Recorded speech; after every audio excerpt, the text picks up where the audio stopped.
Hey guys, Robbie K here, coming back with a second movie review for today. First one I know is hasn't finished posting yet, but we're going to go ahead and do the second one. Welcome to Robbie's Movie Reviews, and for those of you who are new to the channel, we like to do a little bit of kind of talking about the trailer, a phase 1, which is a quick summary, and then a phase 2, which comes right at you with more details, more fun, and more topic discussion generation if you're into that kind of stuff. Regardless, let's go ahead and get started, as tonight I review what's hopefully going to be the most fun and kid-friendly movie of the week, called The House with the Clock in Its Wall, based on a book that I don't know when it came out, so I'll have to go do some research on it. But let's talk about the movie. The trailer, in case you haven't seen it, is a little boy, played by Jacob Tremblay, must come to his estranged uncle's house, Uncle Jonathan, played by Jack Black, alongside his neighbor and best friend, Miss Zimmerman, also known as Cate Blanchett for the actress herself. At first, things seem to go a bit bumpy until he learns that his uncle is a warlock, and with it brings potential magical surprises to which he's hoping to find kind of his belonging as he learns about the secrets of the magical arts to which his uncle will tell.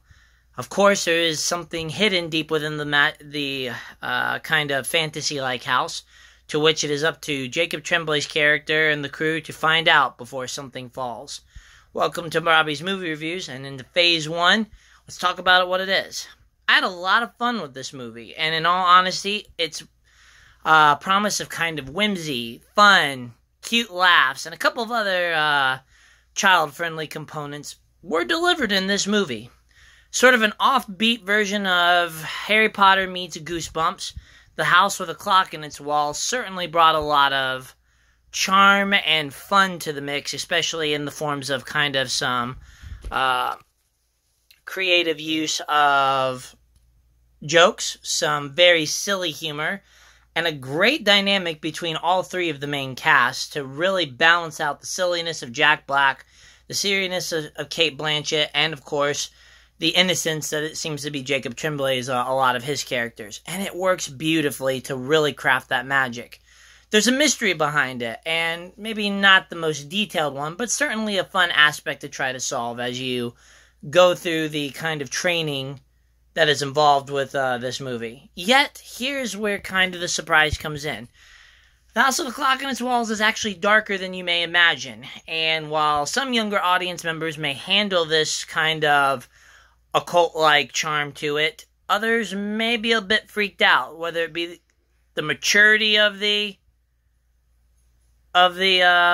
film that comes with it, to some of the scarier elements that maybe the trailers haven't showed you. So I'm going to exercise a word of caution in taking kids, probably younger than the ages of 8 and 9, to this, unless you are sure they're ready for a bit of the darker illusions and darker, more mature themes that can come with this movie, in case you don't want them exposed to that kind of stuff. Just saying, but just kind of a strong caution there. Nevertheless, despite the darkness being intrigued in it, the movie overall is certainly not the most big budget production where you're blown away by the special effects, but it certainly has its own sense of wonder, fun, and kind of magic to it itself, to be probably the best of the movies I've seen so far in this week. Nevertheless, the scores that come with it are probably in its category of comedy, kids, fantasy, and maybe mystery. If I have to kind of put the kind of genres I could see, I'd probably give it a 7 in terms of its category. Movie overall, though, there's about a 6, 6.5 in regards to it. Not saying it's bad, but probably needed a little more investment. Anyway, that's the end of the Phase 1 review, so feel free to ship out if you want. But in regards to Phase 2, stick around, because we're going to go into a few more details to kind of help you decide whether or not this is the movie for you. In regards to the likes, the first thing I think I kind of alliterated at in my first Phase 1 review is the cast.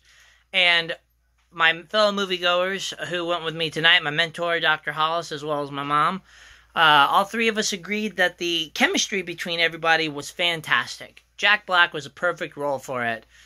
1 part serious, 2 parts silly, and all parts very much working for an estranged magical uncle who can bring fun but fear into kind of a role. Jacob Tremblay, I said earlier, is kind of that nice balance and innocence that really speaks well to a lot of people, but at the same time has a sense of independence as well. So he's going to be a good character for younger audience members to grasp onto. And in regards to kind of the seriousness, femme fatale role with a bit more logic, but still vulnerability, is definitely Cate Blanchett. Again, all of them work so well together, and it crafted that, I think, makeshift family that they were looking for when it came to the central characters of this film. As I already said, the special effects are actually pretty decent. A good use of CGI, cinematography, and set building to really craft a house that seemed to be a very odd, eccentric place, which is what I think they were going for based on what the trailers were trying to craft. I think that they did a nice job portraying some of their fun elements, my favorite being the chair, which you've seen in the trailers. And I honestly think that it is a fantastic set build-up and world setting that is semi-realistic, but at the same time holds that charm you're looking for in a movie like this. The next thing that I would have to say is, again, there is that bit of mystery that comes into it. Not the deepest and detailed, but certainly not shallow, to say the least. Trying to find where the clock in the wall is definitely awesome in terms of trying to figure out the story beneath it. Utilizing that mystery as kind of the central element, you really start to develop the characters around it as pieces start to fall into play. Jacob Tremblay's character's ability to start finding out what's really going on kind of all nicely mixes together. So, kudos to that, definitely. I myself absolutely enjoyed that mixing component with the fun-friendly atmosphere to really bring about a sense of adventure. In terms of the comedy, there's some good jokes, so I'm giving them good balance for whether it be a comical device such as the topiary that comes to life constantly using its joke mannerisms, very clever dialogue play between the main characters, or even just a sarcastic delivery. It's nicely balanced, with most elements not overstepping their boundaries. So, kudos to that, with plenty of merchandising to come along with it. And I have to say that even though there was a darker twist, the darker twist worked for me because it allowed for better storytelling than perhaps a lighter tale may go. So I think I did enjoy that component as well, just because it kind of really tied together a number of things and allowed them to get a little more creative with what kind of parlor tricks they wanted to throw at us in this movie. In terms of pacing, I felt the pacing was very nice. A few slow parts here and there, but overall a nice summation of the book. Whether it's accurate or not, don't know. Haven't read the book yet. But I do feel that the pace allowed it to be fun, give enough details, and yet still get us out of there before the 2-hour mark. So, brilliant work there. And of course, I always have to give a top-notch shout-out for when I enjoy costumes and makeup. And again, it's certainly not the most out-of-this-world, rock-your-socks-off, world-building makeup we've seen in things. We've still got a lot of the Star Wars, Lord of the Rings, even Harry Potter to offset this one. But for a movie that looks like it didn't have quite as big a budget as those epic pieces, good use of blending, I guess you would say, old world charm into magic, because it really worked in terms of the numerous outfits that they had. And in regards to the makeup for some of the spookier moments, again, a nice utilization of technology meeting prosthetics and other makeup tricks that Face Off, the show, loved to show us.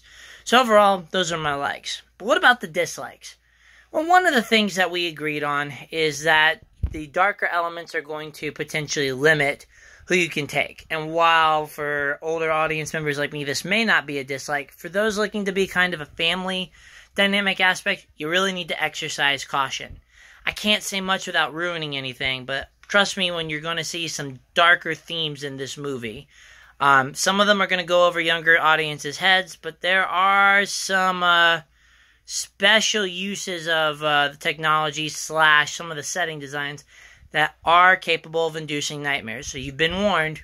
Gauge your child's reaction and look at kind of films I'm trying to think of some that are similar to it, but they're escaping me at the moment. But look for those darker undertone comedies and kids movies that maybe you want to exercise caution with, to just kind of shimmy around. Anyway, rambling aside on that, the other thing I kind of really wish for was, I guess I wanted a little more in terms of character detail backgrounds. We got a decent job, especially when it comes to some of the antagonists, and Jacob Tremblay's character himself had some background stuff, but I kind of feel that we needed a few more shout-outs into Uncle Jonathan and Miss Zimmerman's background. Again, they kind of hit certain element pockets, but at the same time, I kind of feel they were a little bit of a flyby. So maybe the character use was something that they could have done. Even though we got to see some cool gimmicks, especially with kind of the chair, I felt that they could have done more in bringing the house to life. If you remember that first couple of Harry Potter films before it went into the darker magical wars and the skepticism components of the story, discovering that world and seeing magic come to life in various forms was part of the excitement. And I felt that this movie probably was lacking on it. Now again, I said earlier, that was most likely because their budget wasn't quite up to snuff as those epic chains. But nevertheless, perhaps that's what this movie really needed. A little more budget to bring it to life and really use more of those gimmicks. I can say that there were some nice hints, but this is going to bring me up to probably my next component, is some of the things that they did were very anticlimactic. You would think that if they were going to go as dark as they did at some of the elements, they might just want to utilize them a little more. But for some reason, after going ahead and stepping over that direction, House of the Clock and its Walls started to take the anticlimactic route, not really utilizing the threat of the things they had just crafted, but kind of doing a clean sweep of some of the stuff. I can't really go into too many details because I'll ruin some things, but just know that maybe utilization of those elements and trying to make a more climactic ending and background might be the key to go to what I'm looking for if they do any more sequels. And by far, I guess the other thing is I would say maybe not doing some of the over-the-top jokes like what happened with one of Jack Black's things near the end. Again, I can't say anything because that's going to be a big ruin plot twist, but nevertheless, there is a joke that goes a little too far, a little too silly, and doesn't quite fit in terms of the other comedic schemes. Both of my colleagues thought it was okay, but a little too silly and a little too dragged out. So that kind of element, I'm hoping that they'll avoid if they make a sequel, which I guess depends on whether there's enough interest or if there's another book. More research on that to come. Anyway, let's wrap this up. Overall, the movie is very fun and is definitely the best of the ones I've seen so far, in my opinion, for it, because it does what I like to see in movies, is that it can teach some lessons, which I guess if I had to pick one last dislike, they were trying to hint, and kudos to Dr. Hollis for pulling this one out, they were trying to hint at some life lessons and teach it, but they didn't quite bring that finale and big punch that they wanted to do. Not bad, but still not where I think they wanted it to be. Nonetheless, it's telling a story, teaching some lessons, and wrapping it up into a nice world building. So bravo to that, and that's why I enjoyed it the most. And in truth, it does bring whimsy, and it brings a fantastic cast that just really breathes life into this kind of movie. Unfortunately, it is darker. So to sound like a broken record for probably the 5th time, watch your kids and figure out whether or not they can handle a darker occult-themed component. Otherwise, you may find that they're going to have lots of nightmares and be sleeping in your bed with you for a while, or at least causing some sleep distortion. Anyway, overall, the movie definitely accomplishes its goal of being fun at times. Really good use of world building and makeup, but at the same time, there isn't quite enough there to gauge this and compare it to some of the other components that we've seen in these kinds of roles. So, is it worth a trip to the theater? For the special effects and probably storytelling, or if you're looking for the movie to go to this week, yes, it is. Otherwise, this is probably one you could probably be okay with waiting until it comes out on Redbox. Anyway, as always, guys, thanks for watching. Thanks for sharing. And please continue to do all of that so that way I can make these better. Spread the word. Post them up on YouTube. If you're a YouTuber, please share with other guys because I'm really looking to make these better. Anyway, I'm heading out. Talk to you later. And we've got, I believe, 4 movies next week. So be looking for a lot of Robbie's movie reviews. Till then, bye, guys. Thanks again.